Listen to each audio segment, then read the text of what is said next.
A&M game. Yeah, So Kafu. my personal preference is second deck. Yeah. I think first is good if you're in the middle, but you have to have like great seats. I Yeah. think Yeah. second deck is just because you Yeah. get to be kind of hovering over the field. exactly. Yeah. So we just so happened to get tickets on like the 10-yard line of first row, second deck. So we're there, we're enjoying the game. It's the girls are hungry, and my brother and I were just like, all right, like, and Kellen Mond goes down, and we're like, all right, that's game, you know, because they said like he threw an incomplete pass or whatever, or it was an interception. Yeah. We start walking off, and we're watching the monitors, and it shows his knee was down. So now it's fourth down. We're like, oh my god, we run back to our seats. Damn. We get there, he throws the game-tying pass, and now we're going into overtime. So they're doing the coin toss for overtime and all that, and all of our section is just over here. Oh, because you know overtime just takes place in these last 25 yards. Right. Dude, they point our way and we go crazy. And it was God. when they had that whole if you score first you win or something like that. No, it was still back and forth. Okay. It was still back and forth, and so they point our way. So all 7 overtimes right in front of us. We're on the 10 yard line. That's wild, bro. Everything. And so like the game ends and they storm the field. Yeah. Dude, I believe it or not, as much as I wanted to, I didn't storm the field just because I was exhausted at that point. We had the girls with us, my brother. We're just like, I was like, I'm gonna stay here and enjoy this view. But those experiences forever change you, bro. It's they amazing, forever dude. change you. It's Like so because amazing. what are the odds you're gonna experience something like that again? Exactly. Like one of the things that got me into football was watching the Rose Bowl when Vince Young took it against Trojans. I saw that. Yep. That when I think that was the first football game that I actually stayed up to watch. Oh yeah. And I was watching that, and I remember, you know, everybody had gone to sleep and stuff, and Pop was watching in his room, and I was watching in my room. And we ended up like coming together in the living room because we were like, dude, look at what's going on. And I really wasn't into football. I think I was like maybe like a 6th, 7th grader at the time. So it wasn't like a big part of my life then. Yeah. And when I saw that, I was like, dude, this game is on like another level. Yeah. That's wild. It's awesome. No, I mean, and it's experiences like that, you know, you just reflect on, and it's just like, you know, how did that impact me personally? I mean, it's just an experience, man, and you live for those moments. Like, Right, you know, right. just There's like I said, very few of you in this world that actually got to see that live. Exactly. And that's really cool. And being there is definitely different. And I'm a huge football fan. I'm very passionate for football. I've always said, like, Did you play football? I played in high school and stuff. I love playing flag. I love just being active. I love being around the sport, watching the sport.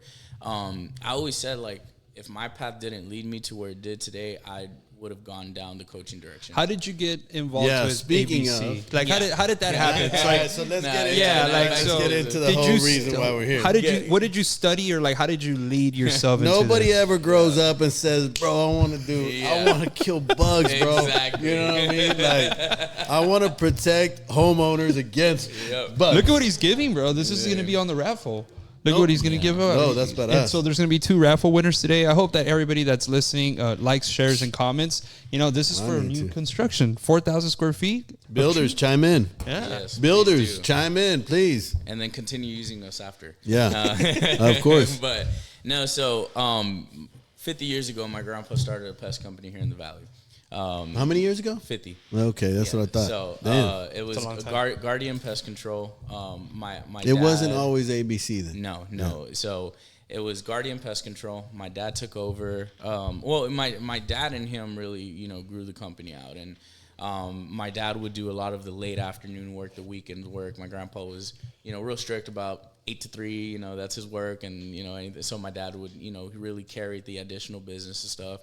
And together they, you know, it was a local shop, you know, mom and dad shop. I mean, they never really invested into like expanding it greatly, but it kept our family afloat, you know. Okay.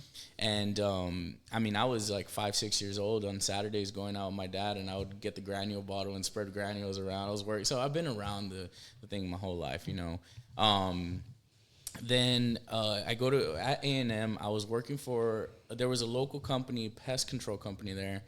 They were hiring to install Christmas lights. And I was like, that's strange. Random. So I call, and they're like, yeah, so they do like customized Christmas lights. It's a huge thing, and we do that. I don't have that here in the Valley, and I'll talk about that when it comes. But it's a really big thing in the northern area, San Antonio, Corpus, College Station, all that. That's where we have branches.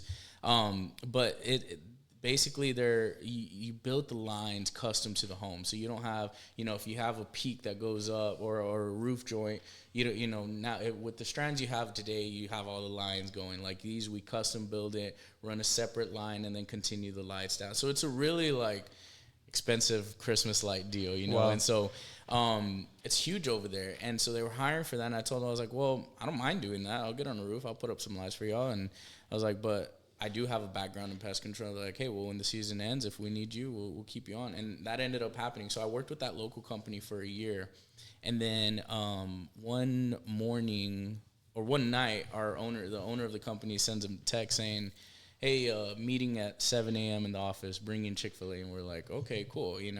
We had heard some rumors that he was selling, and we're just like, is it true? He kind of went about it the wrong way with us. But so sure enough, we walk in, and he has his lawyer there with him and his wife, and they break the news that, yeah, we're selling and this and that. And so there's a lot of tension there in that meeting. We still me and my friends still joke about it.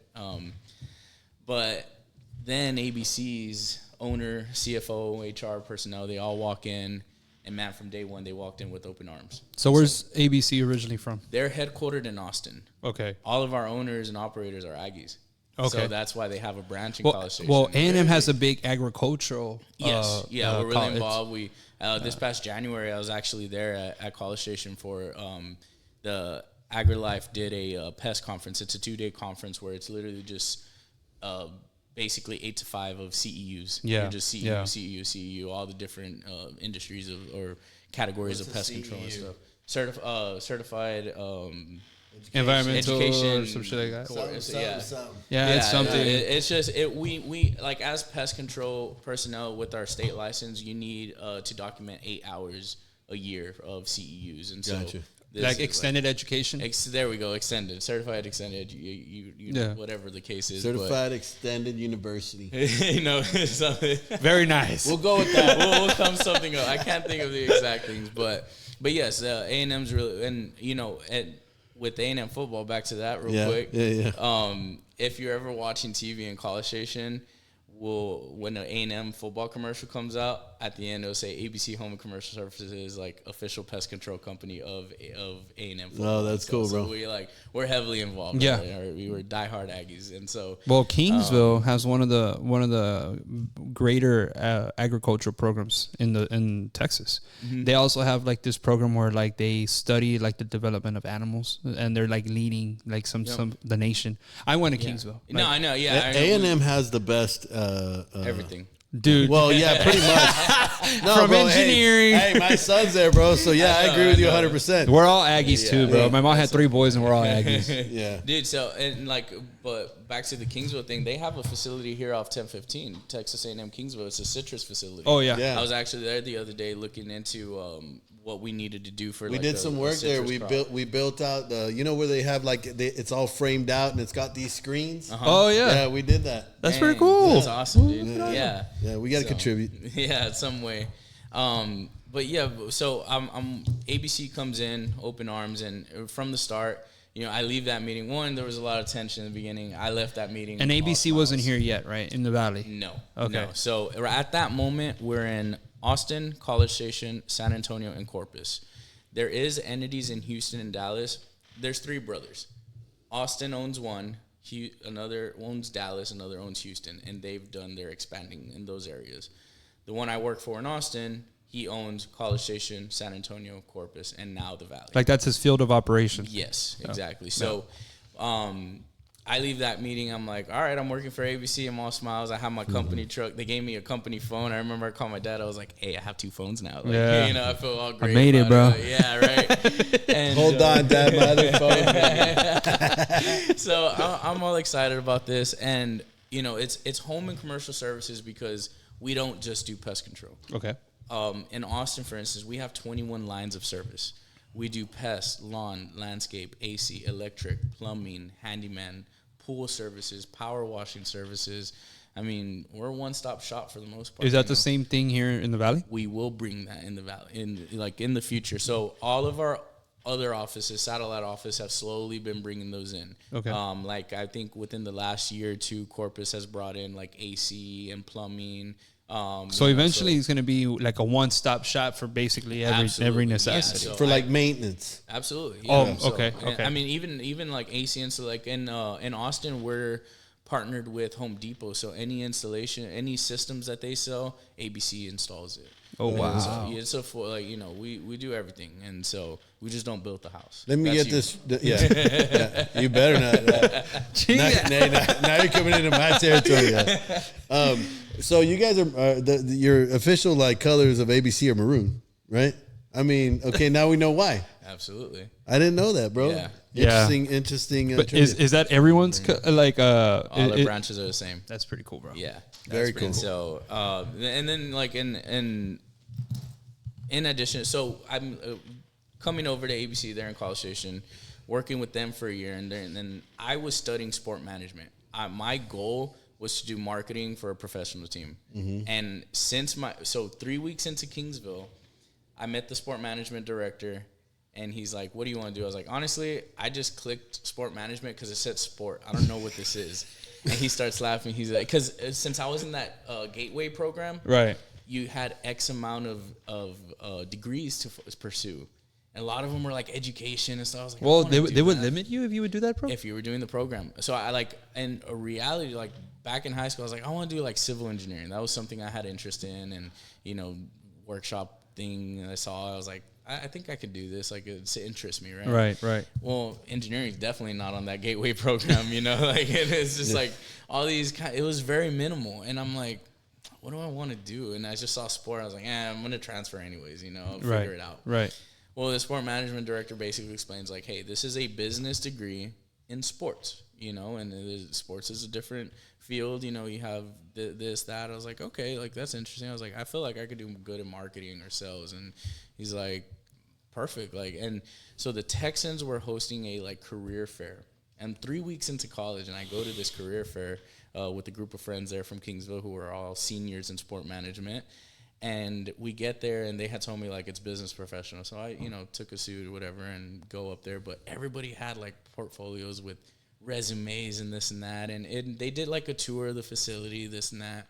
And then they give presentations, every department, marketing, accounting, media. Like, all these people go do presentations. Then they go into one big room, and everybody who did a presentation had a table. And that was your opportunity to go and sell yourself, try to get your job. And so I'm there like, who's gonna hire me? I don't even have a resume.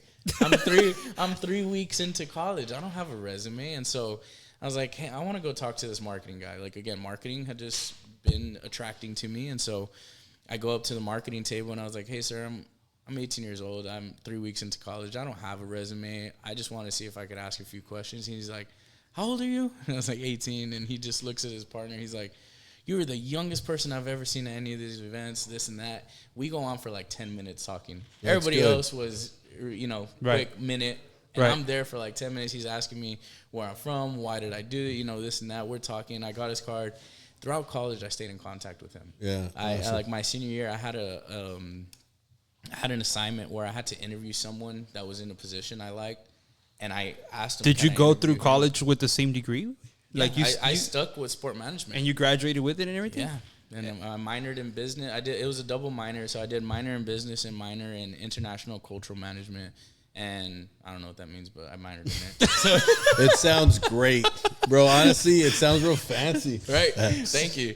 So I'm rooting for you. If I'm ever hiring, bro, I'm gonna hire that person. So I was pursuing it all throughout working pest control, doing all this. So you were working while you were going through college. Oh yeah, I was working 2-3 jobs at a time. Like I had to, and I had gone to this. I did that assignment with him, and I was like, hey, like I'm graduating next May. Be ready to pursue a career here and this and that. He's like, keep in contact. We have this page to follow for openings, this and that. And I was like, all right. So then that spring, it's like February, and I'm like, what am I gonna do? I got no job offers? No. And I kept getting on that website, and the best job offer I had, and he even sent it to me, was a $9.50 an hour position. And of course, those careers, you got to work your way up. I get that. Problem is, I ain't got time for that. Yeah. I'm coming out of college to move. I want to make Houston. $1 million. Yeah, right absolutely, absolutely. Signing bonus, right? Like, I'm moving to Houston. It's not a cheap place to live. Of course not. No. And to make a living off $9.50 an hour is going to be very hard. The other thing I was also thinking about, I would work 2-3 jobs if I had to, absolutely. But unfortunately, this career is not an 8 to 5 where it's easy to manage other jobs. This is me. Maybe I work all day, all night Saturday to get ready for Sunday. I mean, you know, the hour fluctuations are drastic. And so it's going to be hard to me. So I'm just like, man, I don't know if this is for me. And at this time, I had already been working with ABC for a year. I was doing commercial pest work because that was easy to do as a student. You know, I would basically go to class when I got home, change, and go do a couple stops, and then, you know, go on with my day, study, test, whatever, party. And so College. And party some more. Mm-hmm. Exactly. No, but so then one night I had this idea. I was like, what if ABC expanded to the Valley? I was like, there's no company like it here in the Valley. No one's doing all the services we do. I was like, you know, maybe because again, they like to buy out. Pest is their bread and butter. It's like their niche. So they started, the father of the three brothers started it 70 years ago, ABC Pest Control. He developed into ABC Pest and Lawn, and now Home and Commercial Services. And so at the time, I'm like, there's no one doing what we do. I mean, maybe they buy out my dad's company, come down here. I could come work down here. Right. And so next day, the branch manager of College Station at the time was the owner of the company's son. So I went up to him. I was like, hey, you have a minute? We sat in his office. I brought up these ideas. And he's like, dude, that sounds good. But, I mean, that's my dad's choice, you know? I was like, of course. So 2 weeks later, the owner and CFO go to College Station and take me out to lunch. And, dude, that was the most nerve-wracking lunch I've ever had because I'm just like, my career, my life is, like, on the line with this. And it was so funny. I was talking about it with my coworker the other day. I was like, man, I remember that lunch. Like, I was so nervous. That they didn't even bring up work. Like, they were just talking to me about school. Like, they never asked, so what's it like in the Valley? What's your dad's numbers like? They didn't ask anything. They like probably that. already had their mind made up. I think they just wanted to get to know me more, and I didn't realize. And so, like, I laugh about it now, but yeah, I mean, I could barely eat when I was there, you know. And so, a couple weeks after that, they send their offer, and they're like, "Hey, you still need a lot more training with the company. What we do, all the services we could provide, and the pest side of things, because I had only been doing commercial pests with them." And so they said, why don't you move to Austin? We'll do a training program with you, get you in all the categories of pests there. During that time, we'll try it out. We'll talk with your dad, and if we expand, then we send you down, and I'm going to be the branch manager down here. I'm like, that sounds great, no? And I accepted it and moved over there. My girlfriend at the time, she moved up, and, you know, we got married, and so that's, you know, all that was great, you know. But the 2.5 years we were there in Austin was, like, always nerve-wracking because all that was just an idea. It was never set in stone. I mean, talks with my dad could have gone south, and it never happened. And then I'm stuck there working in Austin. But I mean, hey, everything played out, and now here we are, 2.5 years running as ABC and the RGV. So that's awesome, bro. So after during the Austin time, so you said 2 years, 2.5 years in Austin, 2.5 years in and Austin, then your father gets the offer on his company, I'm assuming. Yeah, so it was probably about a year in is when they first came down, met my dad, and it was just small talk, you know, and then a few months later they had another meeting, and then they did a virtual meeting, and it was just over time, just steps, you know. And then so essentially what happened was they bought out my dad's client base and hired him and his few employees to keep running the company, keep ABC, and then sent me down here to run that. So right now you have, what is your position at ABC here? I'm our branch manager for the Rio Grande Valley. Okay. So I'm running the branch, and, you know, I was actually talking to Elisa's about this. Like, recently I've been able to get more into that role of being a manager and stuff, and just getting out there promoting the company. I've been trying to get a little more involved with the city of Wesco, the chamber and stuff. Like, because when I first moved down here, it was... my dad had another technician, didn't work out with him. He left a few months after the switch. So for a good year, it was just me and my dad as technicians. I remember you were out on the field. Like, Yeah, there was times that I would see you and you're like, dude, it was heavy. Exhausted. Yeah. Like, I mean, because and the part I hated the most about that was like I would have a service.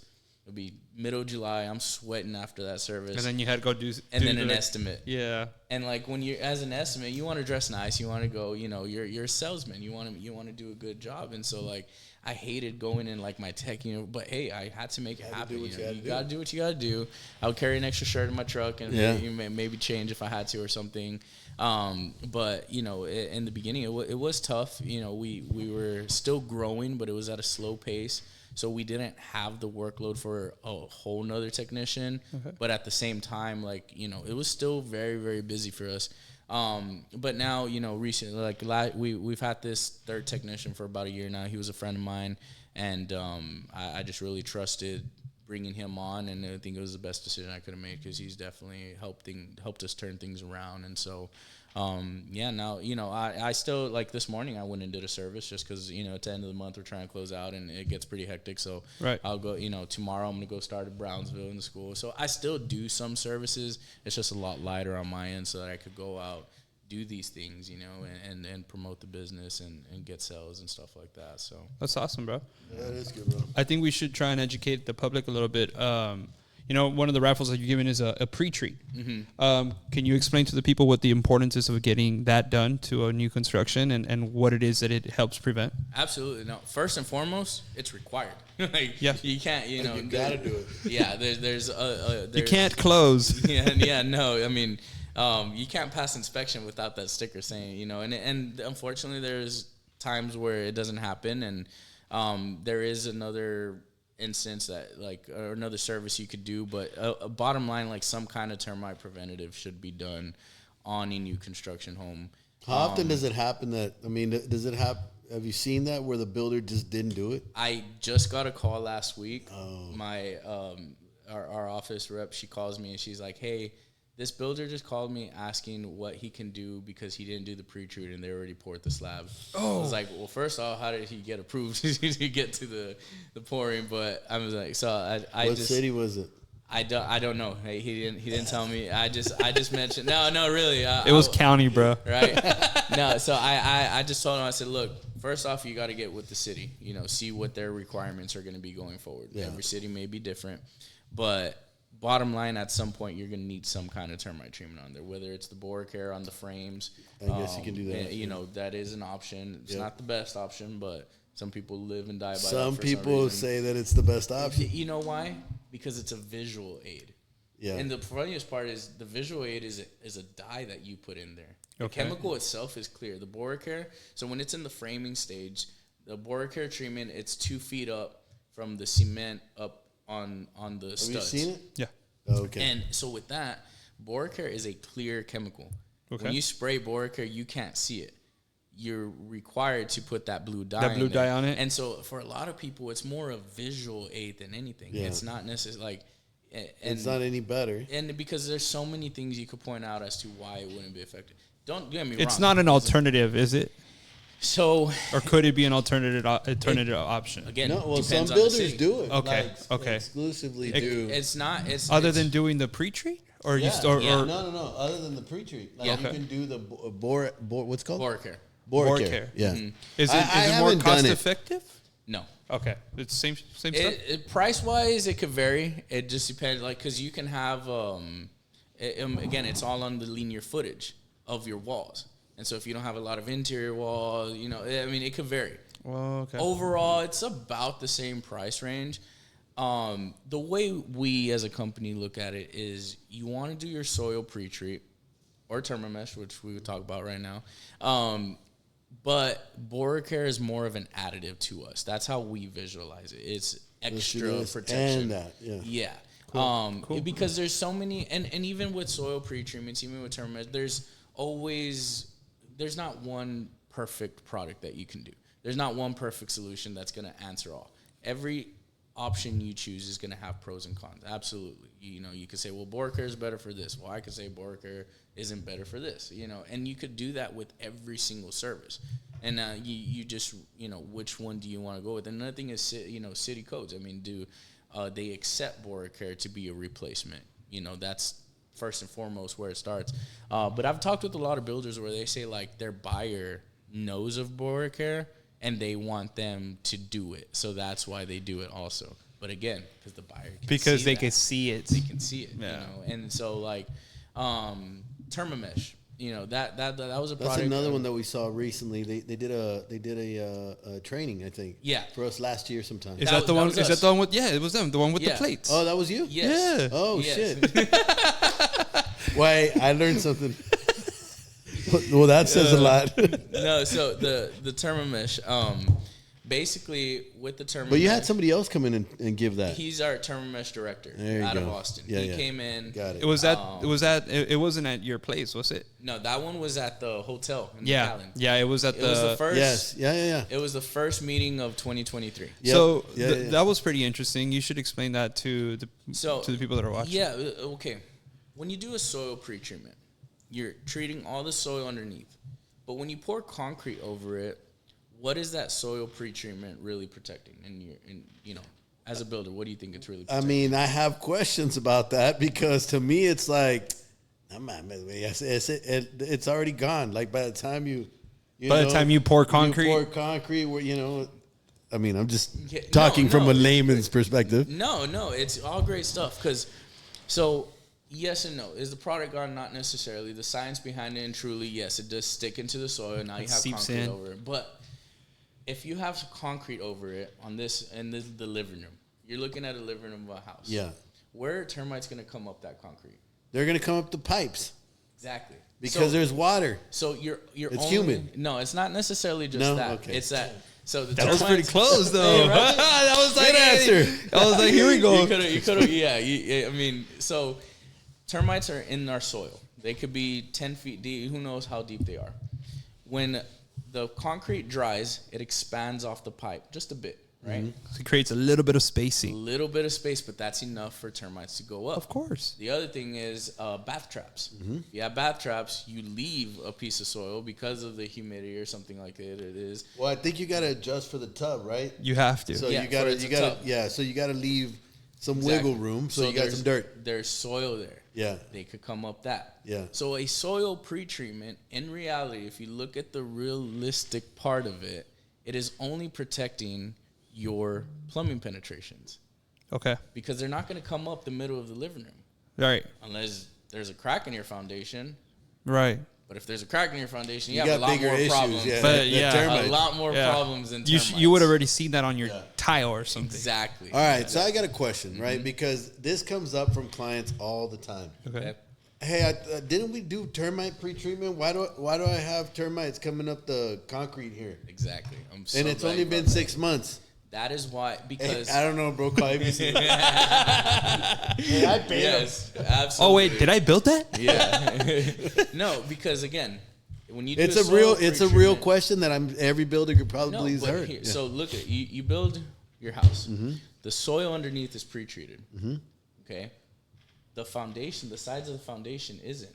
Mm-hmm. If they're just outside this, they can come up this soil. 'Cause everything right that's being along Yeah. treated it is not treated. You still Remember, gotta- when yeah. we go and treat, we're treating all the ditches and all of that. Yeah. So this soil right along your foundation was never treated. Yeah. So what we recommend, especially, first off, why is Thermomesh better than a soil pre-treatment? Because we're focusing on what matters. Where they actually gonna where come they're in. actually coming up. In reality, again, they're not going to come up the middle of the living room. So yes, you have to because of city code, and this is where I tried talking with cities, and that went south. That's another conversation. But they're not going to be coming up those areas. Your soil pretreatment is truly only taking care of your plumbing penetration. I've had builders say, well, why don't you just spray the plumbing penetrations? Like, well, because I can't. Like, because the city doesn't let me just do that. Right. You're not going to get approved for it. And so with the Thermomesh, we're putting this a mechanical thing, stainless steel. It's never going to rust. It's never going to go bad. Yeah. Around the pipe. When you pour your cement, it is staying on there. So when it dries and it expands, they can't go past that Right. mesh. Right. So now, we talked about BoraCare being a visual aid for people. Well, you can see Thermomesh, and it's never going to go bad. It has much better warranty. So now after that, all the homeowner needs to worry about is the perimeter of the home. But that's what's not happening. That's where I'm trying to get in with builders, and that's why I've mentioned if we do a pre-treat, for you, I'll do a free make-ready service for your buyer. Why? Because I want to get in there and protect their home. The make-ready is going to be general pests, all that. But what happens during construction? I guarantee you have fire ants, you have spiders, you have scorpions, because they like to get in the frames during construction. Then the house is built, they start coming out when the customers get there and all that. When you plant grass, you're watering it, all those fire ants start coming out. So I want to go take care of that for the customer as, just a complimentary thing. But I want to offer them the termite treatment around the foundation because that's what matters most. Yeah. Another thing, if you do like landscape, if you bring in a tree that has termites on it, or you bring in mulch has termites, you do any of those stuff, or you build, I've seen it a little more recently where they'll do like for the landscape, but they'll use wood barriers and it's connected to the home. I mean, that is what you call a conducive condition. Termites are more prone to that area. So when the house is complete, you should be getting a termite treatment around it. I mean, I've seen termites, just like you said, it's only been 6 months. Why do you have termite? Well, because there was no preventative done on the perimeter. Your soil pre-treatment is covering the bottom of your home only. And again, is just your plumbing penetrations. Highly recommend. So I'll give some insight on how I when I get sit down with a client and we're going over their budget. I go through their budget line item. Okay. And for me, I like that because every line item triggers something. Absolutely. Right? Or not every line item, but there's some line items that trigger some explanation. And pest control is one of them, right? Yeah. We are going to pre-treat the foundation. However, highly recommend that when you move into the house, you've got to get on some pest control program. Absolutely. Because think about it, right? Before we built your house, these little animals were living here. Rent-free, no issues. They were having a great time, peace and love. And then you come in here and destroy their entire habitat. Like, they're going to be a little pissed off at you. A little bit. And you're going to see some ants. You're going to see some spiders. You're going to see some bugs. That's normal. However, if you want to maintain that or you want to prevent it, you gotta start from the very beginning. Absolutely. Yeah. And so that I highly recommend all builders tell your clients that when you get to your pest control explanation. And so one of the things like builders will bring up, it's just another thing I have to do, and I'm like, no, like, let me take that off your plate. Give me their info. I will contact them. I will explain all of that. One of the things I've been doing recently is you guys know Victor and Fernando with RGV Home Inspections. Yes. We partnered up with them, and we do great guys. Shout out to you guys. Yeah, good guys. They're great. They support STBA, and we support them. Yeah, no, sure. They help us out a lot. I just saw Donnie this morning. That's one of their inspectors. Every time we do a WDI for them, I go and I'll leave some documents on a kitchen sink or something because a lot of them are new houses. What's a WDI? Wood destroying insect report. Okay. Wood destroying insect report. Realtors are very familiar with this because all mortgage loan companies, they're going to require one before lending a buyer the money for it. Well, we have to submit one of those every time we're closing on a house. Is that the one? Is that what we submit? No, you're thinking of the certification. You're thinking of the HUD form and things like that, which is all a part of the pre-treat. This is one like. Is that for like older homes or something? No, it's for all homes. Yeah, it's for all homes. Basically, if someone, let's say you have, is it like a pre-existing where like maybe somebody was living there? It could be, or it could be a brand new home. It just depends. Like let's say you built a house and it's thank you. Thank you, Lisa. It's so for all that you don't know this handsome man, his name's Ulises. Sorry, ladies. We don't put him in front of the camera for obvious reasons. Sorry, ladies. Oh man, you're hooking us up, brother. Thank you so much, bro. Thank you. Sponsored by Coca-Cola. Yeah. I needed some water. And but so the wood destroying insect report. Let's say you built a house and 4 months down the road, there's a buyer. They're interested in it. Well, they're going to get the home inspection done. If we do a WDI, or whenever their loan mortgage company, whichever it is, says like, okay, they need to get the inspection back before they approve it. One of those documents is a WDI report. Okay, so it's part of the inspection that gets done. It's part of the inspection. Cool, yes. cool. I was like, don't trip me out. Is there like a separate No. It's a part of the inspection cool. for those agencies. Okay. Whether it's banks or whatever the case is, they're going to require it at some point for the buyer. Right. For them to approve giving them this loan for the house. And so every time I go into these houses, they're vacant. They're ready to be sold, and so I'll leave documents on there saying like, ABC performed a wood destroying insect report on this day. Contact us. That way when they move in, they can reach out and say, okay, like what went on, and we can try to get them some termite protection, especially if the house has termites. Because if the house has termites, there's going to be a treatment that's needed before the mortgage says yes. Well, I'm so glad you brought that up. So, what happens if a house has termites? So, and this is where I struggle. And why are termites bad? Because they're not just little insects. No, they're wood destroying insects. I mean, they can eat. The worst part about termites is a lot of times they like to feed along the grain, along the paint. And so, if you have any kind of wood that's painted, it'll look, especially door frames and window frames. I see it so many times where it looks perfectly intact. They don't eat the paint. They eat the wood under the paint. So the paint will stay there. You go and just press down and it's all broken. Imagine. And now people, the worst part is like, residents will think, oh, I have wood rot. Leave it alone. But they don't know it's termites because they don't see the actual termites at that time. But if you've never had a treatment, chances are they're in there. They're just elsewhere. Wow. And so that's one of the things we come a lot. But back to if I do find termites on a wood destroying insect report, definitely reporting it. The problem that I come across, me personally, is the buyer will tell the seller they're required to take care of it.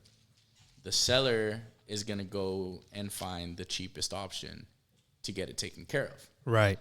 Because they're selling the house. They don't care. They're not going to do a proper service. I care, bro. I care. But no, like if it's like most STBA builders care. But no, it's not. Let's get that right, bro. It's not the builders. Nah, it's like Joe Schmo selling a a house. house. My house, Yeah. And I'm just trying to entertain the audience, bro. But It's part of my character. Because I'll send our thing, and they won't. I send it to the buyer. The buyer's like, hey, get the treatment done. Do they freak out? How often do you get a buyer that freaks out? About what? About that report. Because, I mean, it could happen with any home. Like, It could. Absolutely. New construction, old construction, it can happen. It's happened to us with new construction, bro. Yeah. And I'm like, bro, we treated this. Yeah, I mean, it's because there's a lot of elements and a lot of it's not a perfect science. Nah. Like, I mean, you're building a house, man. I mean, about any time of the day it can rain here. There's a lot of moisture in the air. We live in the valley, so it can happen anyways. Speaking of, okay, let's say you pre-treated and we didn't get to pour concrete. There's rains. There's a time frame, and I would need to look into what the label says. So every product that we use has a label. Mm-hmm. The label is the law. The label is what TDA says, how it's to be applied, when it's to be applied, etc. Right? Mm-hmm. And it all depending on the product that you use and stuff. And that's why I put that Premise Pro. That's the one we would use on pre-treats for the most part. Just depending on what the label states is what the re-entry or retreatment requirements would be. And so, but on a heavy pour down, you're probably going to need to do it again. Okay, so here's another question, a technical question on pest control, on termites actually.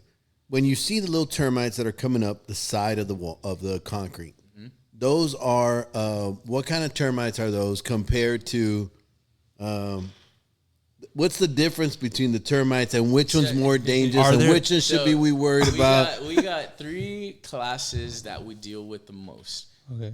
First and foremost is subterranean termites, and that's what your pre-treatment is taking care of. That's what it's for, because South Texas Texas in general has a huge population of subterranean termites.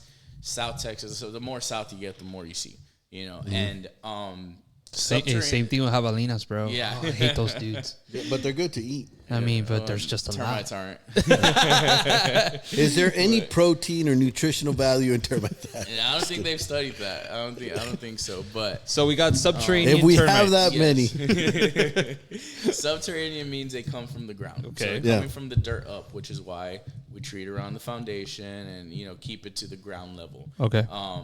The next one that's very, very common here in the valley are the agricultural termites. Those do not damage structures. They do not. Okay. Those are the ones you see them a lot, like in carpet grass or just dry areas that the tubes are Oh, out there. yeah. They're super thin, delicate. You just touch them and they break. Yeah. You never even see anything in them when you're breaking Yeah. all of them. They feed on that St. August, that carpet grass. Wow. That you just see them like covering the Mm-hmm. their tube around like the stems of some of those. Those are agricultural termites. They do not damage homes. They're They vegan. Yeah. That's a good way. Seriously, That's a bro. good way to Yeah. look at it. That's great. Yeah. They just feed on the drier stems, twigs, and things like that. And so they don't, like, sometimes you'll see their tube is capable of going up on a home.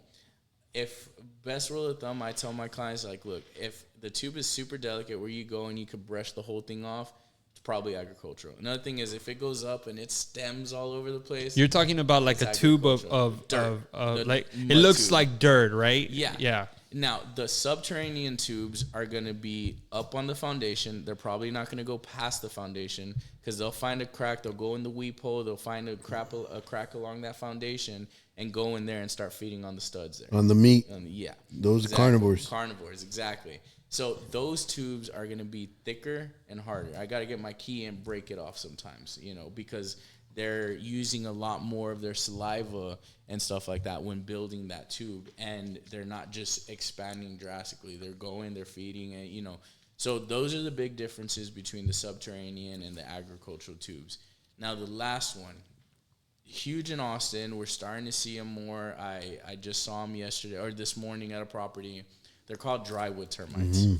Those, We got a problem. what we spray around the home will not affect those in any way. Drywood termites, the proper treatment for them is a tenting fumigation, where you tent the whole house and fumigate. It's like a 2-day process. Pressure. What? Yes. And you're starting to see them more here? We're seeing them a lot. There's heavy population of them in Brownsville. Seeing them in McAllen. I've seen them in Westlaco. There you go. Bless you. Bless you, bro. I was gonna say bless you. Sorry, earlier, but I guys, didn't wanna sorry. do that to you. God. So I'm starting to come across them a lot more often here in the valley. Drywood termites can start anywhere. They can start at the tip of the house and will be working on the eave. What causes them to? How do they get to the tip of the house? Do they fly? Swarmer. Every termite class has, or every termite has a class of them called swarmers. And so you have your workers, you have your soldiers, and then the queen.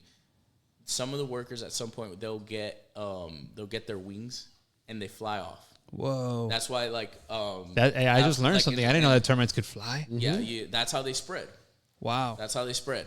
So let's say, and you'll probably see it in this next month or so. I'm surprised it hasn't happened yet, especially after the rain we had in March.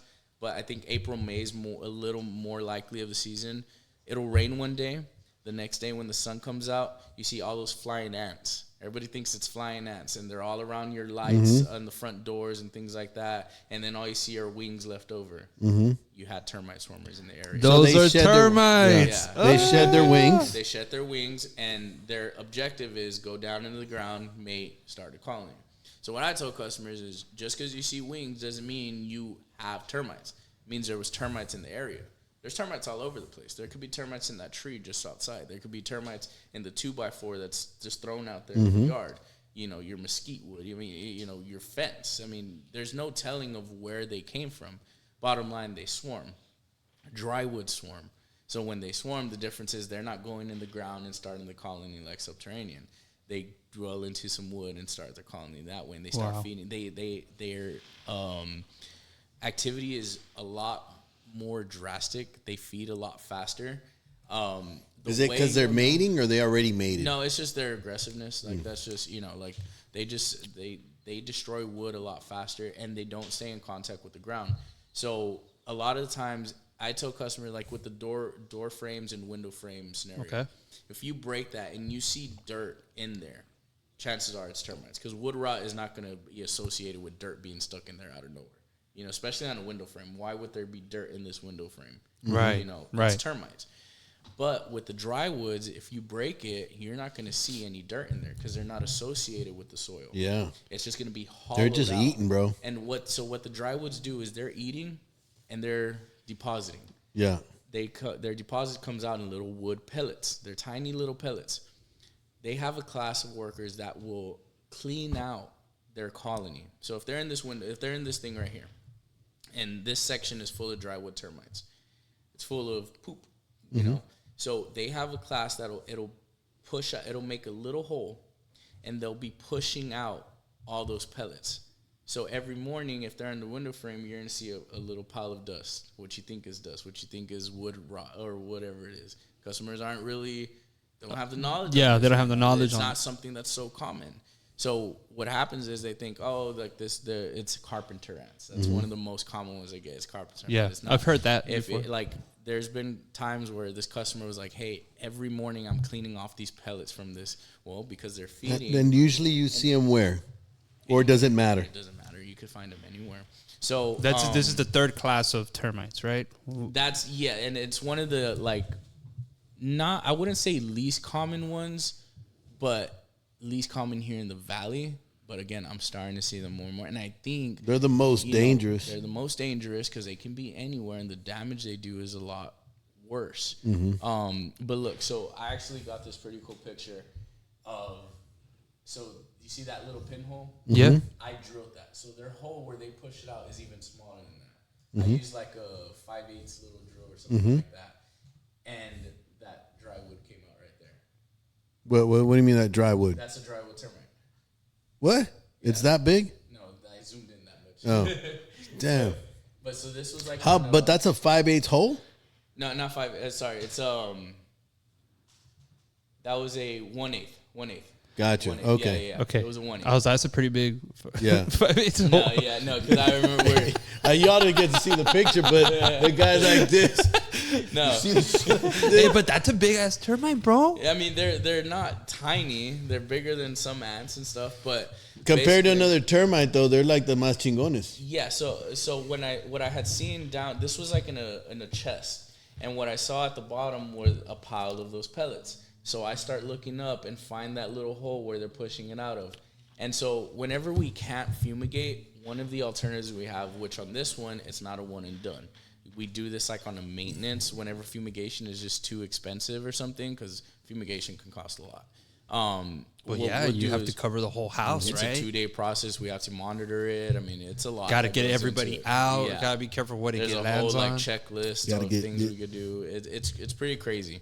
But what we'll do is we'll find that hole, we drill in, and we insert a dust in there that'll spread throughout the colony. We've had some really great success with it. There was a school district that unfortunately, the cost of fumigation, afford it. the logistics, honestly, of How do you fumigation fucking was- cover a whole school? It's You know what I mean?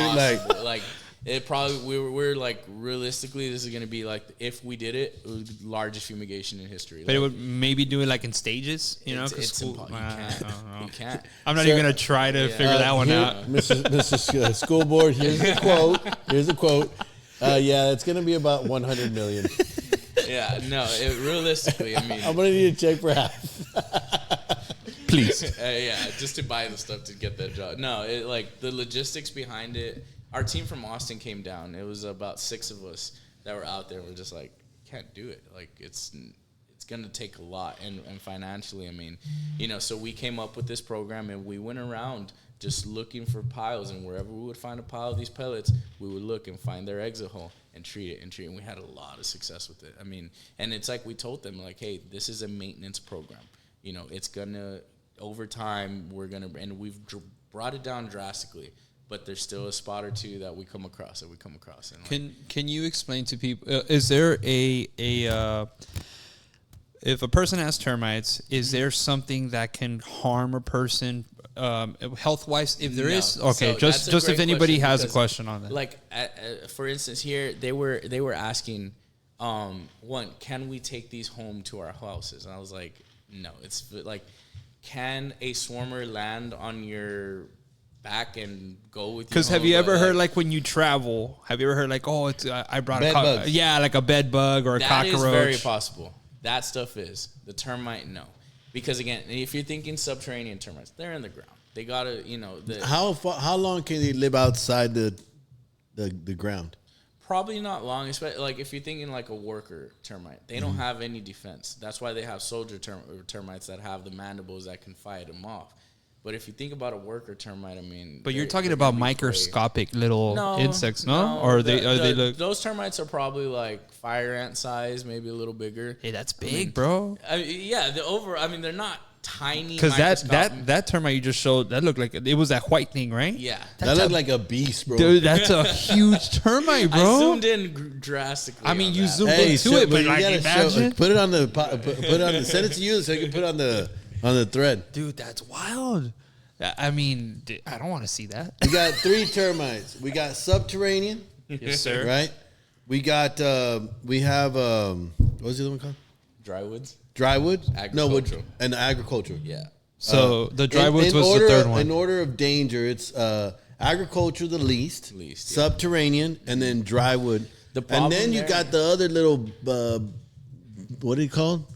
They're like little we had one in one of our we do a lot of mesquite counters. Okay. And it was what's the name of it? It's like a little animal that bores through. Wood boring beetle. Ese mero. Those suck, dude. Bro, yeah, you can't get rid of those. So you know the proper treatment for those? What? Fumigation. Really? No. Yeah. So Shit. you Anyway, come- we you got come rid of the across fucking some- mesquite thing.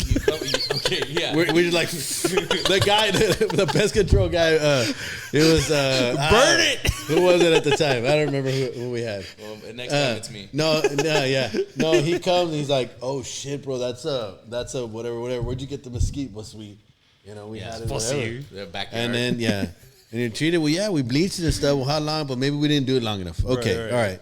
And he's like, bro, like, I'll try to treat this thing, but my suggestion is just get rid of that fucking board. They're in cabinets a lot. Yeah. I've seen here in the valley. Like I went to a house that was in the middle of construction, and the guy called me. He's like, "Hey, they installed our cabinets, and there's these bugs. Can you come check them out?" It was wood boring beetles. I told him, just do yourself a favor, rip them out, and get new cabinets installed. Yeah. Already. No. Because realistically, like they're in the middle of construction, so there is a way. Like in that sense, we could have tarped off. For a lot of people don't know, for the for basic cabinets for a small home, you're talking about $6,000, $7,000, $8,000. Yeah. So if It's not like he said, "Hey, just get rid of that, $100." no. Hey, get rid of those 6-7 G's. Yeah. Spend another 6-7 G's because you got a little beetle. No, yeah, but Yeah. because in reality, I mean, if you don't get it done right, and now they don't go on stop. and on and on, and then it's never gonna end. It's And never gonna end. if you have one beetle, I mean, it's not gonna mate with any other beetle because there's no other beetle. They So lay eventually eggs. it dies. Like, no, or like is it- I need to. that's a good There's one. a potential. There's a I potential. mean, you like can only some live so long, no matter what. You know what I mean? Eventually, I you're always gonna tell. die. You brought up like You can't roaches eat the and whole stuff. house. You're this big. Eats the whole house. Told you I could. Yeah, it'll prove you wrong, man. No, it's one of those because bottom line, like let's say you had that one, but that one had eggs, Right. And they deposit those eggs, and now what happens when those hatch? And they, it goes on. From One there, goes man. to 10, 10 goes to 20. Absolutely. Dos y dos son cuatro, cuatro dos son seis, right? That's exactly what's happening. And welcome to the podcast. Yeah. Yeah, bro. So that's kind of crazy. It's happened, and it can happen to any builder, and it's extremely dangerous. So one of like I said this morning, I was actually at one of the doing a WDI, and they had drywoods, and so the lady said that they were just going to demolish the property. El Weedy. We start calling it El Weedy. Weedy. Hey, hazme el Weedy, güey. Por favor. El Weedy. El Weedy Weedy. Por favor. No puedo Oh my cerrar. God, dude, there's this one video out right now my wife sent. I can't stop watching it. It's like this lady's ordering Little Caesars. She's like, can I get a? She's like, dame un Hardy Whitey. And the cashier's just like, I've seen that one. Hardy Whitey. And the passengers laughing her out. Dude, I mean, I like everything about that video is so funny. And then the lady's like, una Hardy Whitey, a pizza. Oh, a Hardy Ready. Hardy Whitey. That's funny. That's Dude, funny. I just everything about that video is so on point. Man, that's Anyway, so, that's yeah. some good information. But yeah, no, I mean, when it comes to those wood-borne beetles, it all falls back on the fumigation. So sometimes it's like, is it really worth it? Yeah. And the problem is, like in that case where they were just constructing, one, to properly do that job, no one's going to be able to be in there for a few days. Yeah. That, how much is that going to back things up? I mean, it just comes down to, is it If worth you it? find it in cabinets like that, the chances of there being multiple beetles, is that pretty normal? Absolutely, yeah. And what are the chances that it came from the cabinet maker It just and not the construction itself? You know what I mean? No, it does. It comes from the where was that wood from? And so, another option, we don't have one of those trucks here, but like in Austin, let's say, because again, they're in wood. If you, we've had customers that, and especially in Austin, they'll buy a brand new china cabinet and it has some kind of dry wood or wood-borne beetle or something that needs fumigation. Well, you don't like China or what, bro? We have a truck that we'll go put that in a box truck and it fumigates in there. Oh, cool. So Okay. that's an option. Oh, too. so you could have pulled out those cabinets, put them in this truck. Exactly. Yes, we just. But they don't have it here. I don't have that truck here right now. In the future, again, as we continue to grow, we start bringing those other departments in and things like that. But yeah, that's absolutely something I'd love. What to is have an down expense like that? ¿Cuánto cuesta esa troca? here. Yeah. A few $100s compared to a few thousand. No, but how much does the truck cost? What do we got to do to all pitch in and bring this truck down, bro? Because you never know. No, Like- I mean, but it's good that you said that because what you said, like, well, I told the builder he has to pull the cabinets off. If somebody told me you got to pull them cabinets off, I'm gonna tell you something. My cabinet maker is gonna pull them off and replace them that's himself. what happened. You know what I mean? That's what because it's like, yo, I'm not the one out there picking that lumber for these Exactly. cabinets. And that's exactly what happened there.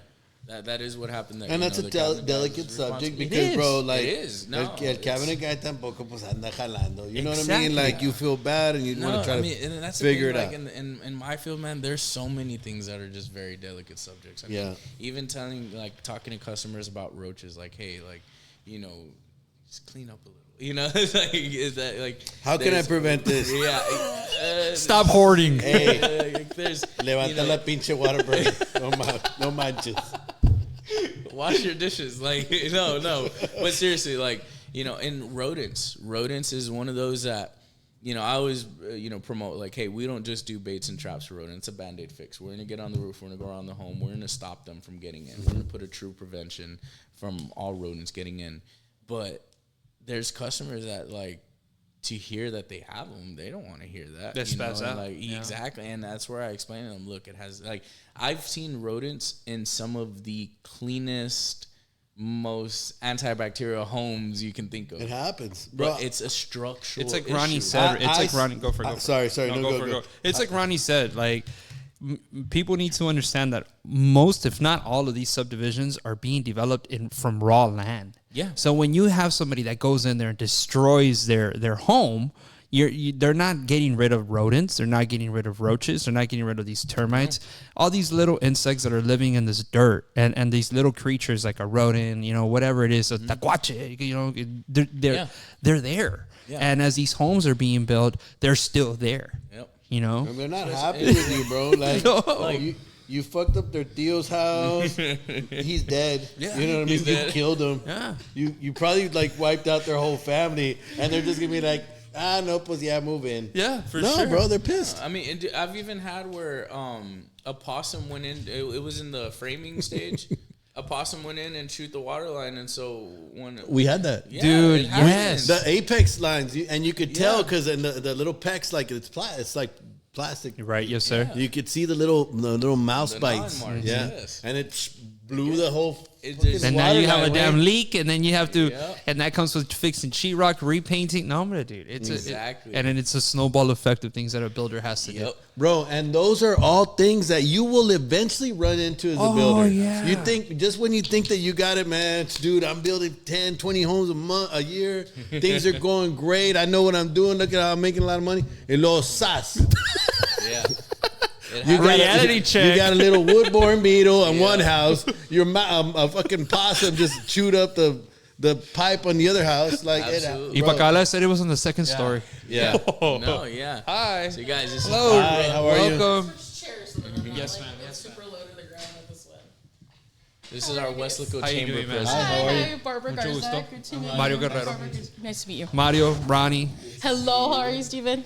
thank you for joining us today. Yes, do I need these? Yes, ma'am. Yeah. Okay. Plug in. We're talking Plug bugs. it in. Oh, nice. It's I official. overheard a little bit of the talk on bugs out there, and I thought it was funny because I passed by and you're like, termites, yeah! And I'm like, Woo! Nice. It's exciting. Yeah. No, it's great. We It actually is super interesting. It's been very interesting to hear because these are things that people need to be educated on. The importance Absolutely. of keeping up with your inspections. Yep. And yes, and I agree with you 100%. And I'm just following up Yes, because I yeah. don't want to forget is the reason that I found out we had a little woodborne beetle is because my plumber at the time was like, hey, wait, there's something weird. There's something coming out of the wood. Little dust. Yeah. Y está saliendo ahorita, güey. You need to come check it. Nah, bitch. No, nada, güey. What are you talking about? I'm telling you. Come check the wood. Because it's not normal. So when as a builder, you get a call from somebody and they tell you something's not right, pay attention. yeah, and somebody that's Because worked for you. that could have turned into a disaster, bro. Absolutely.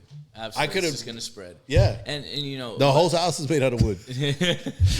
talking with our higher ups in Austin, you know, they're constantly asking like, okay, what more can we do? What more can we do? And I was like, you know, at this point, I think a lot of it has to do with education. You know, giving our residents the knowledge that they need. You know, especially like with the drywood termites. You know, or termites in general, they're out there. Subterranean, agricultural, and dry wood. Here we go. You see, I got it, bro. Just knowing and you know, I hate it because we had a customer. We did a termite treatment on. We get them on an annual warranty, and they call us. Hey, this guy came doing door knocking, and he said we have termites. Can you come check it out?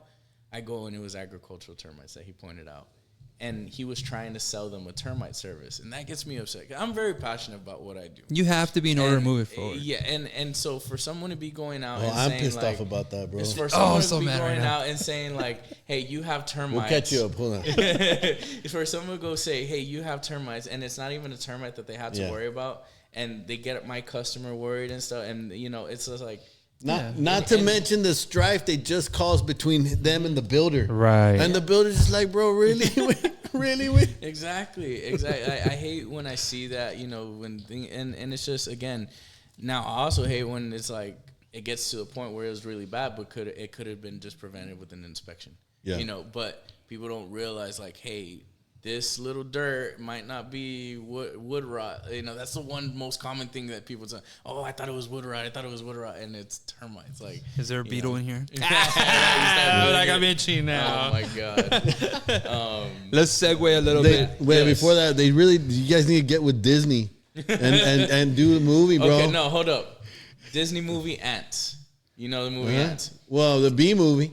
No. The Disney movie Ants. It's a classic, bro. It's a Yeah, classic. yeah, Ants. Pixar, Okay, yeah. Okay.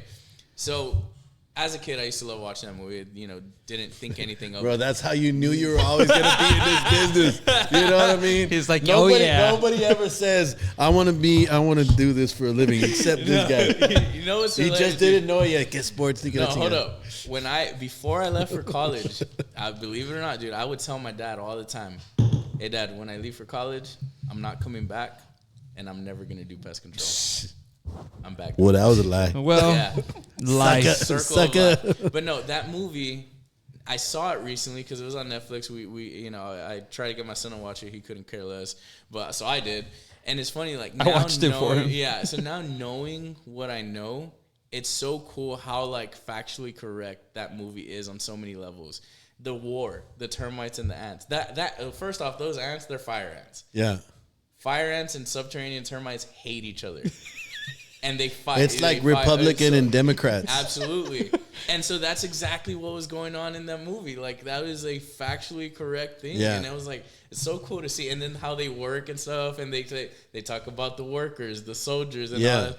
I'm like, man. And that's pretty cool because you know all that. So you're like, as dude, a kid, this was just entertainment. And now I'm here like, son, you could learn off of this. Yeah. Yep, that's really cool. That's what I'm saying. They need to make a termite movie. Yeah, no, absolutely. That'd be kind of cool. But, that is pretty cool. But yeah, so segueing into with Miss Barbara here. Welcome thank to you the so much for podcast. joining us. Well, thank you for the invitation. Yeah, Thank you, Steven. So awesome. I love hearing him speak. He actually did a workshop for our community, and it just, jumping in on what y'all were talking about, it's so important for people to be aware and informed. That was, I think, what came from that presentation. We had people from the city come in, and they're like, we didn't think about that. I had realtors come in, a lot of the realtors that have to deal with, before they're getting a home ready for sale and everything. They had a lot of questions when it came to that particular presentation. So, Steven's super, super great speaker. And he's passionate about what he does. Super passionate, absolutely, yeah. I love it. Yeah. I love it. So here, it's funny, just off the passion, like, I truly feel like, I gotta feel like we're one of the best in the fields. And so when we moved into our new building, I'm not gonna say who, but I do have a competitor in the area. So first thing I did, I got a sign and I put best on the block. And if you're out there, now you know. If you didn't know, now you know. Yeah, that's awesome. Absolutely. But yes, so when we talked about having the podcast, I mean, my first thought is always like. And you had been asking me for a while. Yeah. He's like, hey, when am I getting on? When am I getting on? I'm like, bro, I'm great, man. we're booked, bro. The what I like about it is like I said, the passion. Mm-hmm. And I'm involved with so many of our members on the daily, and one thing that STBA does have is that, like, the passion. You know what I mean? We have some builders that this is their life. It's not a side gig. It's not a side hustle. Like, this is their life. We have realtors, like, this is their life. Yeah. There's nothing else that they would rather do, and there's nothing else that they're gonna do. The same thing with mortgage lenders, bankers, and that's what makes STBA what it is. That people that they all have a common goal to move forward in their respective fields, but they're all striving to move it forward as a whole, And one thing that I could attest to is you always bro. You're always there, bro. Yeah, I try. You're always there, bro. And I'm always thinking, like, I read this book recently, 7 Habits of Effective People. Yeah, Stephen good Covey. Love that book. Like, it was so just insightful. And one of the things one of the habits I really love, the think win-win. And so when you brought up this podcast, that was the one thing I thought. I was like, who can I bring on that's gonna, like, positively affect, like, how can we all win off of this? And right off the back, I thought, let me get someone from the Wesco Chamber involved. I mean, anyone here, because to talk about, like, what's going on and with the builders, what developments we have going on. Wesco is a great location again, and being from Donna, I shouldn't be saying that, but I'll stand by that statement. I love what's going on. It's okay, bro. It's okay, bro. You're good with us. Yeah, you're good with us. But I would like to know. So, Ms. Barbara, right? Yes. So what is it so what's happening in Wesco? What can we show to the public? What kind of growth have you seen here? What is it that's moving?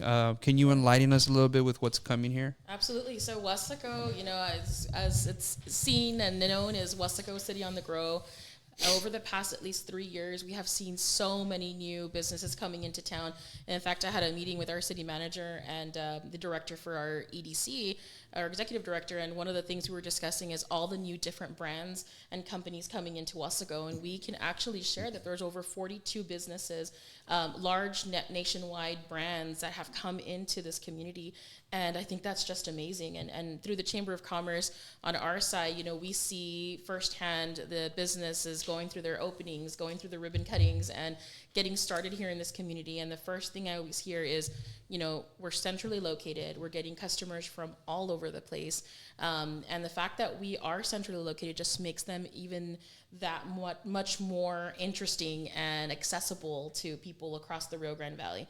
And in Wesco, we're just seeing this tremendous growth, all across the community, from new home establishments coming into town, apartments coming into town, businesses growing our downtown area. You may have seen that this past weekend. There's a downtown area? Oh, you haven't been to DT in Wesco? No. Oh, my God. Well, let me tell you. Yeah. DT and Wesco might be something we'll be seeing more often. Our area has grown a lot. We actually have, some new bars in town that actually are growing that area and kind of, making it a little bit a different vibe for Wesco. I mean, we just held the Texas Onion Festival this past weekend. Nice. We're like in recovery mode from that right now, actually. How was that? Talking to Steven about that. Steven was like telling us, like, hey, man, there was a huge festival. Their onion wasted. Yes. I'm not even, like, there's literally onions in my office. Like, we are awesome. in recovery mode. So the Texas Onion Festival was held this past weekend. We celebrate. Do y'all know why we celebrate? No, ma'am. Festival? I would like to know. Please. So we're not just weird and we like onions. I like onions. Right, we like onions. Yeah, I like grilled onions. Absolutely, yeah, same. But the reason we celebrate it here in Wesco is because it was developed here. So the 1015 sweet onion was actually it's a variety of onion that was developed right here in the city of Wesco. The 1015? Wow. The 1015. Which one's that one? What does it look like? Is it based off of the street? So that's a great question. It's the sweet onion. It's a kind of yellow in color. Okay. So that's the variation of onion, and the reason it's called 1015, not just because the Texas A&M AgriLife Center is on 1015, but rather because 1015 was the ideal planting date for the onion. So October 15th. That's awesome. That's like the ideal. Dude, my birthday's on the 16th. One more reason to listen to the podcast. You know what I'm saying? Just learn something. Yeah. That's cool. So I love the Valley. We're very proud of that here in Wesco, that it was developed here. And one of the special things about this onion is that, unlike the common onion that makes you cry when you're cutting it, this onion is a sweeter version of it. So you don't experience that when you're cutting this onion. It's not creating tears or anything like that. And there's a lot of really cool benefits to eating onions. In fact, we have an onion eating contest during the festival. Wow. So that's pretty cool. So too. it's sweet, not because it's sweet, but because it doesn't make you cry. Doesn't make me cry. You see what I'm saying? You see what I'm saying? That's a good one. What a sweet onion. Yeah. That's awesome. Yeah, so it's a really something we're proud of here in the community. It's also the state vegetable of Texas, so What? we're proud to represent that for our community. So What's the state fruit? Grapefruit? I don't know. That's a good one, though. Citrus. That's a good guess. Right? Citrus. we also are known, before Citrus, the Texan and all those other companies had moved more into the Mission area. We used to be in Wesco known as the citrus, and we still have the title of the citrus capital. Oh, wow. So yeah, That's awesome. Yeah, I was telling you, the Kingsville facility right here is that citrus facility there on 1015. So Texas A&M AgriLife is a great partner. In fact, they even developed a mild pepper here in Wesco. So there's some really cool cultural feats. That's amazing. Here. I got a question Texas on that food. because we're all very proud of the fact that we agriculture was what really kind of had the valley, growing since inception, right? But as we are getting bigger and bigger, obviously, some of these things are They're dissipating. They're being developed, absorbed. And so, is the city, is the area doing anything about that you know of? Well, in Wesco as a community that values agriculture and has a lot of people vested in this community who are growers, who have properties within and outside of the city, that's something that's very important to us. And again, as a community that celebrates the onion, agriculture. We are the capital, right? Agriculture is a big thing to us. Just look at that painting. Have you noticed it? Absolutely, all over. You'll see some really great paintings of the agriculture from our community. And it's across the valley. I actually thought about that the other day, and one of the things that I came to mind. Remember, when we took that helicopter ride with Tag, and we saw all this land. Yeah, that there was just still a lot. There's still a lot. So much land. Yeah. There's so much There's land. Still a lot. And you think that we're like, if you in our perspective, or maybe in my perspective, you think that you've made a dent to the valley, but you really haven't. There's so much more. Absolutely. Yes, ma'am. And yes, Wesco continues to grow. New businesses coming in, new developments. Really, this is the place to be. It's just so much happening, and we encourage any businesses, investors who are interested in growing to come and connect with our EDC, with our chamber, and see how we can provide any assistance in choosing Wesco. So let me ask you that. Every city's got a chamber, What do you guys do? Most cities have Well, chambers. most cities have Yeah, chambers. most What- established cities, yeah. Yeah, what is the job of a chamber? Yeah, Like, what is y'all's role? yeah. Sure. So we work hand in hand with the city. We aren't the city. We're an actual nonprofit. So we work hand in hand with the city in regards to marketing. So our big role is we actually have contractual agreements with the city to do the advertising for the city at large. So you're your own entity then. And my own entity, exactly. So we're a private nonprofit organization. Okay. And so we do have contracts with the city where we do some of the marketing when it comes to the hotel occupancy taxes. So what would it be? Would it be like a 501c or would it be a 501c9? C6. C6, okay. C6, yeah. And so we actually, we run the tourism side of things for the city. So we are in charge of the And those are visitor based center. off contracts with cities? I'm sorry, this is interesting to me. Yeah, no, it's pretty cool. So the way hotel occupancy tax or hot tax fund works is we get the contract from the city to run, and those funds come in through the number of visitors that stay in the cities, right? That stay in the hotels, and those tax dollars that accrue, the city is given that fund to basically disseminate to different organizations that will market the city and draw people into the community. So one of our roles is to, some people will say, well, we don't see a lot of marketing here in Westaco. Well, yeah, because we're not marketing to you, the resident. We're marketing to people outside to come into the community. Yeah. So, I mean, I have, a lot of marketing billboards, things happening internationally. We have things in Mexico. We have up the coastal bend. We're also an area that's known for birding. So we have 3 nature centers here in Westaco. So we like to push that because we have 3 centers where if you're into birding, you can come here and visit 3 different types of nature facilities and see all kinds of birds. So we have become a popular birding community. So we'll have birders that come in from all over the place. And we actually work with the RGB Birding Festival. We have our directors from our nature centers that go out there to recruit people to come out here. We host a spring feast, and our nature centers do so much, especially Estero Llano Grande, which is a state park, hosting like the annual bird counts and things like that. So again, a lot of our advertising dollars are spent outside of the city because we want to draw people in.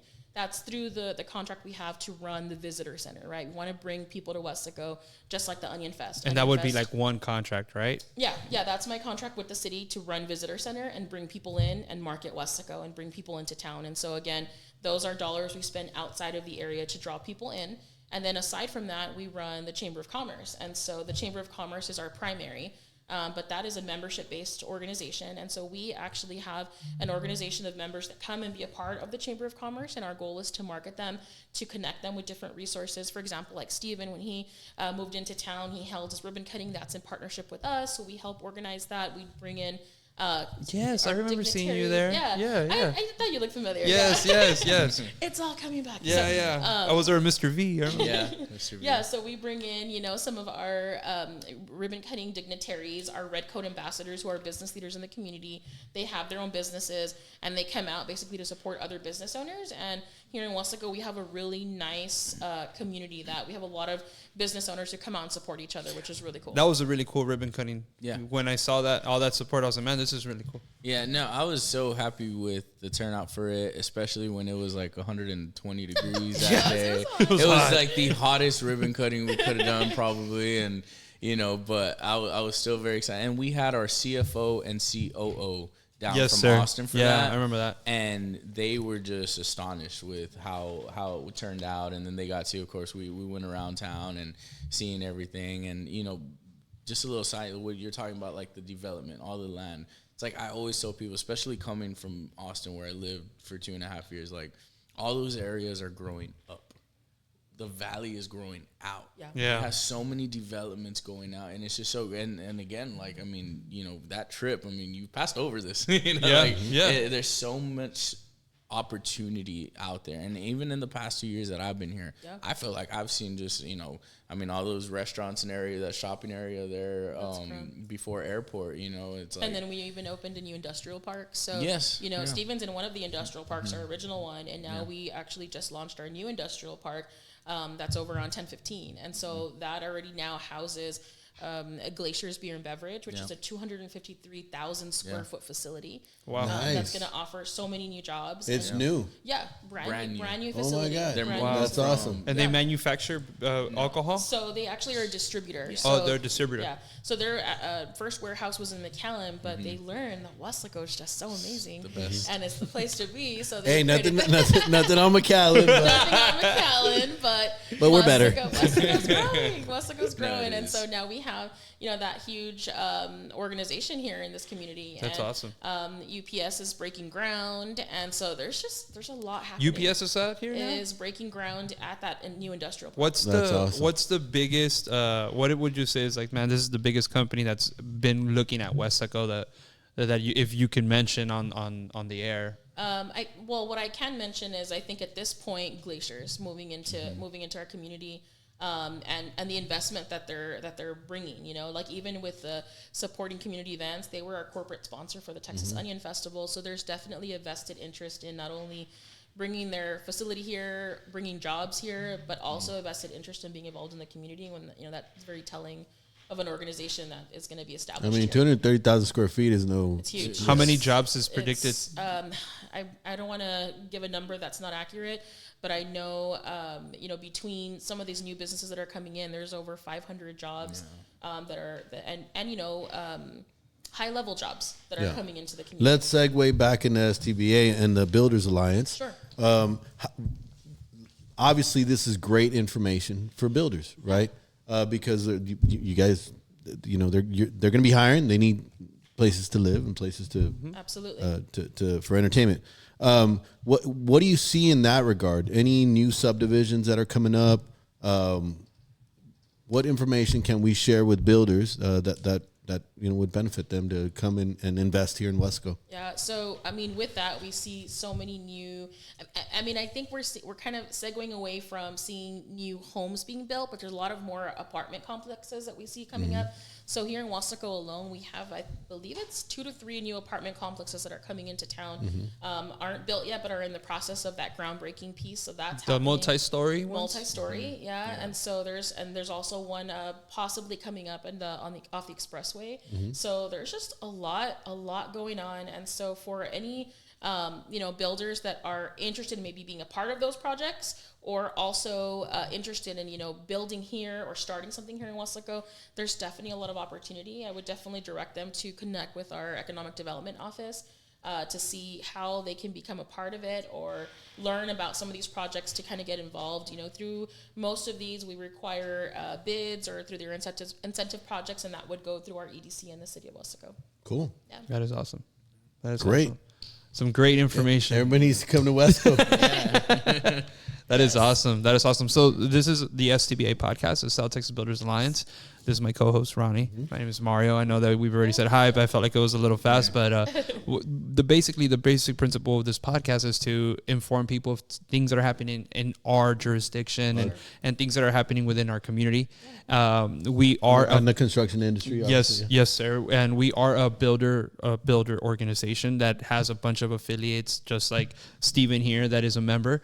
But thank you for coming on the podcast and sharing this with us. Sure, yeah. And if there's anything that we can do as a chamber, I always encourage people, look into the chambers within your community. They're always willing to help and provide you resources and connect you with leaders in your community. We, as a chamber, we're typically known for the ones that have a really big directory of people. So if there's any way that we can help, just know that your chamber in your community is a resource. And here in Wesleco, I'll just say that we're really cool, and we're and we got a cool downtown, a cool city. So we're always ready to help however we can. I will say this because one of our plans for STBA in the next 3 to 5 years, one of the goals that we have is to build our own facility and where we can host training for builders. In Wesleco? Yeah. Well, I think it would be a great location, being that it's kind of in the middle, so that we can service builders not only just in Hidalgo County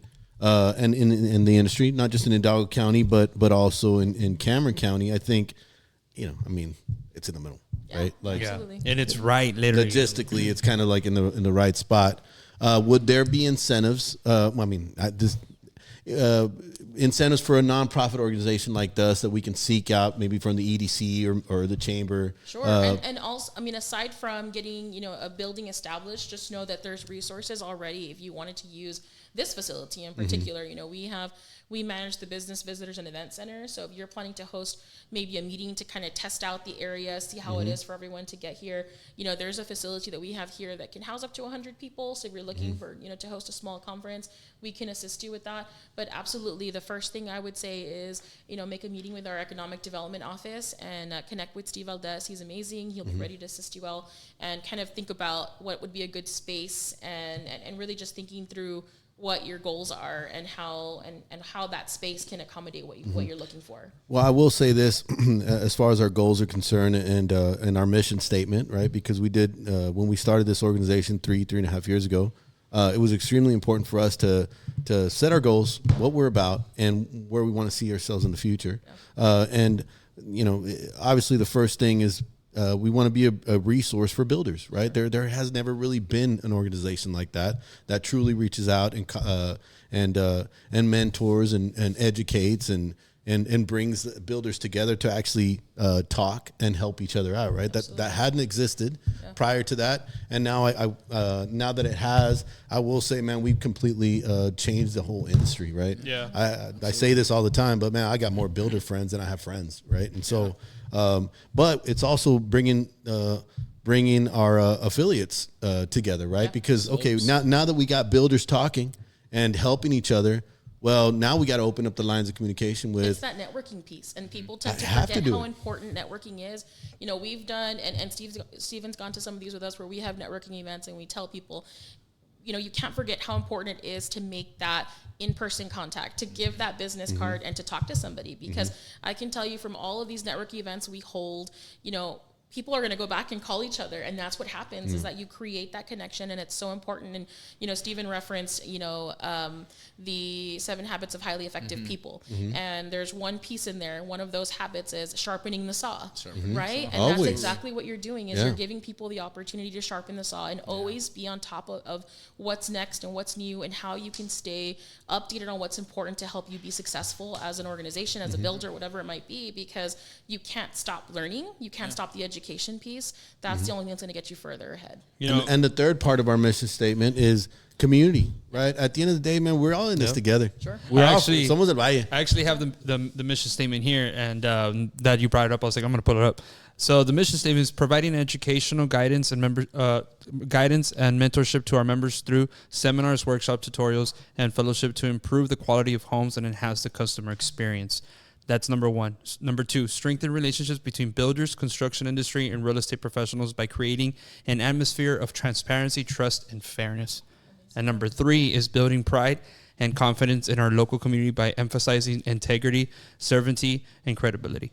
Yep. Those are our 3. It's extremely important, I think, for our construction industry that we continue this organization and we pair up with chambers throughout the whole valley, right? So at some point, we're all working together. Yeah, and just know we're nonprofits too. We know how it works, and if there's anything that we can do to support you in your mission and support you to educate people, that's very important to us, especially here in Weslaco with the great partnerships that we have with the city, the EDC, and all those here in this community.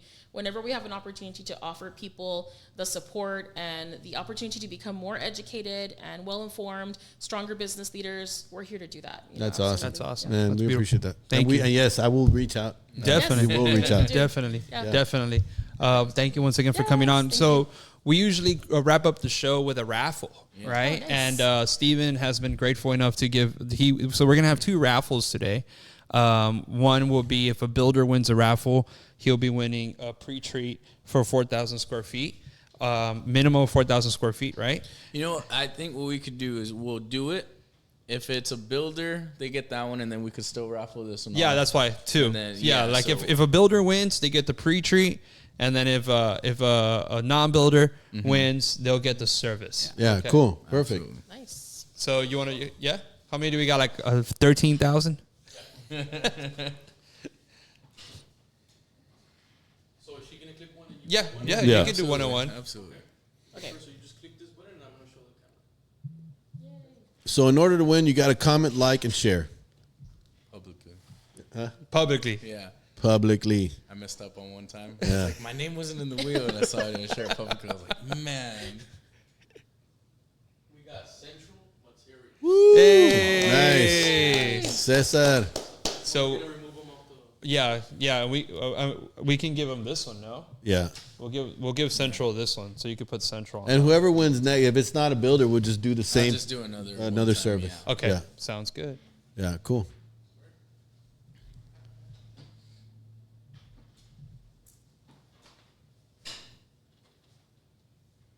The suspense is killing me. Who do we got? Ruben Ruiz. Hey, Pops. good job, Pop. Pre-treat. I'll give you $50 for a Ruben. Good job. Awesome. No, well, thank you guys so much for coming on the podcast with us. And Yes. Steven, man, it was actually a very informative podcast, bro. Awesome. Yeah. Thank you for Thank coming you. on. Yes, bro. We learned a lot. Yeah, we Uh, did. Every Wednesday Yeah. at 3 o'clock. Nice. Well, I'm sorry. 305. 3 Wednesdays and then 1 off because we can't work Yes, every other time. we're for anybody that's still on live next week. Ronnie and I are taking a break. Then we'll come back for 3 podcasts, and then we'll take a break again. We got a really cool podcast Yes, we coming up. do. Not that this was super cool, but that one's gonna be super duper cool. Yeah, it's been good, and we just want to thank our guests here that came on. Steven, thank you so much. Oh, thanks for having us. Miss Barbara, thank you so much. I'm sorry. She's not gonna say it. She's remember it. Thank you all for coming on. I want to thank Ronnie for Of being course, man. here. Always. Ulises, thank you so much for taking care of us. To everybody that listened in today, thank you so much. We're very humbled, and we appreciate each and every one of you for tuning in. We will be taking next week off. We will be coming back the second week of April. So stay tuned for that. Okay, guys? Y'all have a blessed weekend. Happy Easter, and God bless. Awesome. Thank you. Good job, man. That was a good one.